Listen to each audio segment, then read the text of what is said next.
ये अखाड़ा मत बनाओ इसको। मैं गोयल साहब को एड्रेस कर रहा हूं। गोयल साहब, प्रोफेसर साहब जो एक कुलगुरु हैं एक विश्वविद्यालय के, और पहले भी कई विश्वविद्यालयों के कुलगुरु हैं, जाने माने प्रकांड विद्वान हैं, वो इस बात को कह रहे हैं कि आप ये सब जातिवादी का चक्कर छोड़ो, अमेरिका में इक्वलिटी की बात होती है। उदाहरण तो कहीं से लेना पड़ेगा भाई, वो भी सबसे बड़ा डेमोक्रेटिक देश है, हम भी डेमोक्रेटिक देश हैं। एक बात उन्होंने कही, परसेरों को मत बनाओ। और दूसरी बात ये आपकी सरकार की, भाजपा नीति सरकार की, ये हमको लगता है आदत हो गई है। कृषि कानून बनाओगे, किसानों से बात नहीं करोगे, छात्रों के लिए कानून बनाओगे, उनसे बात नहीं करोगे। भाई अब कुछ भी अगर आप करोगे तो किसी से बात ही नहीं करोगे। वक्फ कानून बनाओगे तो उस पर वक्फ वालों से बात नहीं करोगे। मतलब आप अचानक आप सुबह उठे, ये जो सारा बिल आया है, उस बिल की जो भावना है वो भावना है कि सबको समान अधिकार दे करके समान को आगे बढ़ाना। ये बात ठीक है कि उसकी भावना ठीक है, लेकिन उसका इम्प्लीमेशन यानी उसका जो नीचे तक जाए करके क्या रूप ले लेगा है वो नहीं होना चाहिए। और उस पर सरकार का पूरी तरीके से ध्यान है और पूरी तरीके से सरकार इस पर चिंतित भी है। लेकिन अभी जैसे हम 2000 है और 2026 की बात करते हैं, तो उसमें पहले SC ST था सिर्फ। अब उसमें अगर हमने SC ST में OBC विकलांग महिला जोड़ दिया, तो हमने तो उसका बढ़ाया है, उसको घटाया नहीं है कि भाई सबको समानता मिल, विकलांग को भी समानता मिलनी चाहिए, महिला को भी समानता मिलनी चाहिए, OBC को भी समानता मिलनी चाहिए। लेकिन मैं मनोज जी की बात से 100% सहमत हूं कि जो नियम बनता है, यानी जो बाबा साहब ने भी संविधान बनाया, तो वो भावना क्या थी और नीचे तक किस तरीके से भावना इंप्लीमेंट हुई, तो वो देखने की जरूरत है कि कहीं पर कहीं अगर इसमें सुविधा अनुसार चीजों को तोड़ा मरोड़ा जाता है, सुविधा अनुसार कराया जाता है, तो निश्चित तौर पर उसके भयंकर परिणाम। लेकिन इसको बिल्कुल मूल भावना से उतारा जाता है, निष्पक्षता से उतारा जाता है, तो नीचे की जो एजेंसियां हैं उनको भी इस बात पर ध्यान रखना पड़ेगा कि हमको सारा काम निष्पक्षता पूर्वक करना चाहिए, मूल भावना के अनुसार करना चाहिए, सबको समान अधिकार मिले, सब समान रूप से आगे बढ़ें, किसी के साथ भी किसी किस्म का भी भेदभाव ना हो, चाहे वो सवर्ण है और चाहे वो OBC SC ST के है या महिला है, विकलांग है, किसी के साथ भी कोई भी किसी किस्म की भी ऐसा काम नहीं होना चाहिए जिसको उसको किसी किस्म की तकलीफ महसूस हो। तो ये सोच करके संविधान को लेकर आए हैं इस बार। और ये सिर्फ छात्रों पर ही नहीं है, ये इसके अंदर रहने वाला स्टाफ के ना हो, टीचर हो, छात्र हो, बाकी स्टाफ हो, प्रोफेसर हो, जो भी सबके ऊपर लागू है। तो सभी लपेटे में आ ही जाएंगे। प्रोफेसर दीक्षित ने कहा ना कि सभी लपेटे में, इसमें कोई बचेगा नहीं। लेकिन सरकार का मकसद है कि सबको समान अधिकार मिले, समान अधिकार समान गोयल साहब मिले। आपकी सरकार खुद ही मकसद समझ लेती है, जनता को नहीं बताएगी। जिस पास चले जाता हूं गोयल जी, अभी स्नेही जी ने इन बातों को रखा, कांग्रेस के नेता ने भी रखा, अभी प्रोफेसर दीक्षित ने भी रखा। एक बात कही जा रही है कि कहीं जैसे VP सिंह का मसला था ना आरक्षण वाला, कहीं आप लोगों ने उस वाले पॉइंट को तो नहीं एक्यूप्रेशर टाइप का कर दिया हो, उस तरीके के बिंदु को दबा दिया हो, एक्यूप्रेशर हो गया हो। जैसे अभी क्या हुआ, लगातार अरावली की पहाड़ियों को लेकर आप लोगों ने निर्णय ले लिया भाई 100 मीटर वाली पहाड़ियां वही, उससे ऊपर कोई अरावली नहीं, 100 मीटर नीचे कोई अरावली नहीं, ऊपर वाली अरावली है। खुद आप लोग बैठ के तय कर रहे थे, बाद में हल्ला मचा, बवाल मचा, अब अरावली शांत हो गया। अब नहीं किसी की हिम्मत पड़ रही, लाखों लोग सड़क पर आ गए। तो जो इस तरीके के मसले हैं तो ठीक है, स्नेही जी कह रहे हैं, हम उस बात से बिल्कुल सहमत हैं। मैंने बहुत सारे उदाहरण दिए इसमें, लेकिन ये भी एक हम देख रहे हैं, बहुत सारे विश्लेषक इस बात को कह रहे हैं, पत्रकार कह रहे हैं, बहुत सारे यूथ भी कह रहे हैं, हालांकि वो सब सवर्ण वर्ग के हैं, इसमें कहीं कोई संदेह नहीं। मैं कोई भी ऐसा व्यक्ति नहीं है, वो सब सवर्ण ही है इस बात को जो कर रहे हैं।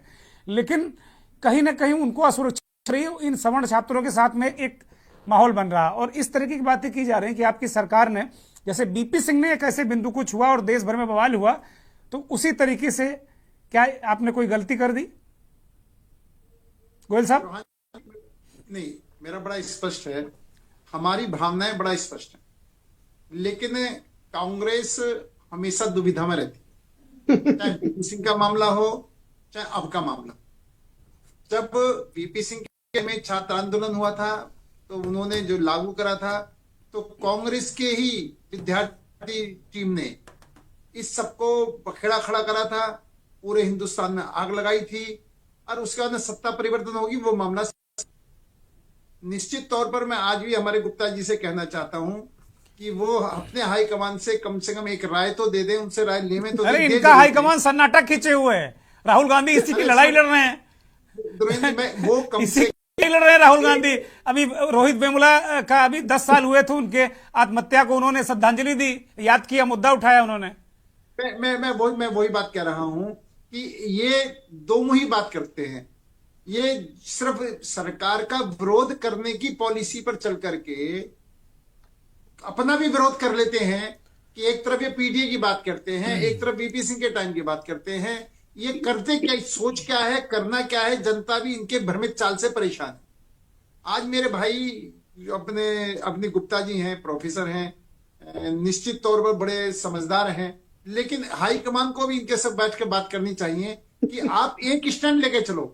आप एक स्टैंड लेके चलोगे तो जनता कहीं ना कहीं आपके साथ, कोई तो जनता लगेगी। आज आपके साथ ना कोई लगने को, ना छोटा लगने को तैयार, ना बड़ा लगने को तैयार। एक तरफ नहीं, इस बात से हम आपके सहमत नहीं है। 100 सीटें ऐसे नहीं जीत ली उन्होंने, 99 सीटें ऐसे नहीं जीत ली। इस बात से हम ये नैरेटिव मत बनाइए ना। कोई ना कोई मसला तो है, नहीं तो ऐसे जनता मेरी एक बात बड़े विनम्रता सुनिए, हाईकमान से मैं बात करता हूँ, लेकिन गुप्ता जी, आप अपने हाईकमान से बिना बात किए आप एक शब्द बोलने में हिचकिचाते हैं। मेरी बात गुप्ता जी बोलने दीजिए। गुप्ता जी मैं आपको मौका दूंगा, मैं आपको मौका, एकदम स्पष्ट। गुप्ता जी मैं आपको मौका दूंगा, बोलने दीजिए जी। आप कैंपस में लड़ाइए, समाज में लड़ाइए। मुझे जब हम गुरुओं का सम्मान कर रहे हैं तो बीच में बोलना चाहिए क्या? आप सिखाया है कि जब दो लोग बोले तीसरे को बीच में बोलना चाहिए क्या? आपने ऐसा सिखाया है क्या? दलितों के सम्मान में सर आपने क्या किया है, कांग्रेस ने क्या किया है? ये गुप्ता जी, प्रोफेसर गुप्ता से बड़ा मानते हैं, प्रोफेसर गुप्ता, गोयल साहब को बोलिए भाई, गोयल साहब बोलिए, बोलिए गोयल साहब। बड़ा मानते हैं कि आपने मुझे सिखाया बीच में बोलना, आपने बीच में बोल। मेरा निवेदन सिर्फ इतना है कि कांग्रेस के लिए विशेष करके है कि राजनीति, हर विषय पर राजनीति ना करके अपने स्टैंड को स्पष्ट करके आगे चलना चाहिए।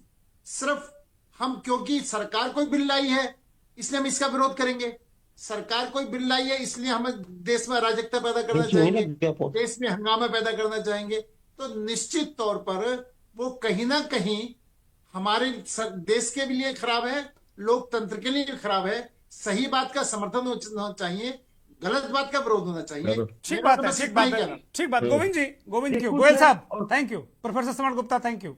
गोयल साहब बोलिए। मैं अपने एक तो कांग्रेस के प्रवक्ता से पूछना चाहता हूं, ओबीसी को जोड़ना, क्या विकलांगों को जोड़ना, क्या महिलाओं के जोड़ने के खिलाफ है ये? आप अगर वो तो जो है उसमें हमने प्लस कराया, माइनस तो नहीं कराया। आपने फंसा दिया इनको। नंबर एक गोविंद वर्मा जी, माननीय गोविंद वर्मा जी जो इतना बड़ा आरोप लगा रहे हैं, उनके पास उन जैसे समझदार व्यक्ति भी, कानून विशेषज्ञ वो जो कानून को अच्छी तरह जानते हैं, अगर उनके पास कोई भी ऐसी सॉलिड बात है तो उचित स्थान पर उचित माध्यम से उस बात को उठाना चाहिए। निश्चित तौर पर हम छोटे व्यक्ति तो उलझुल बात कर सकते हैं, लेकिन गोविंद वर्मा जी जैसे व्यक्ति भी अगर इस तरह की बात करें कि जो मोटी रकम दे दी जाएगी, उनको मिल गया, वो क्या सच है क्या झूठ है, उस पर निश्चित तौर पर इनको उचित स्थान पर इस बात को रखना। वकील भी हैं, अगर कहीं ऐसा होता है, पिटीशन दायर करना, अगर ऐसा होता है तो उस पर विराम लगे, सूखी वाहवाही ना ली। अच्छी बात ऐसा लगता है अच्छी बात है, गोयल साहब ने बढ़िया सुझाव दिया, अच्छी बात है। अच्छी बात है, गोयल साहब का बढ़िया सुझाव है। प्रोफेसर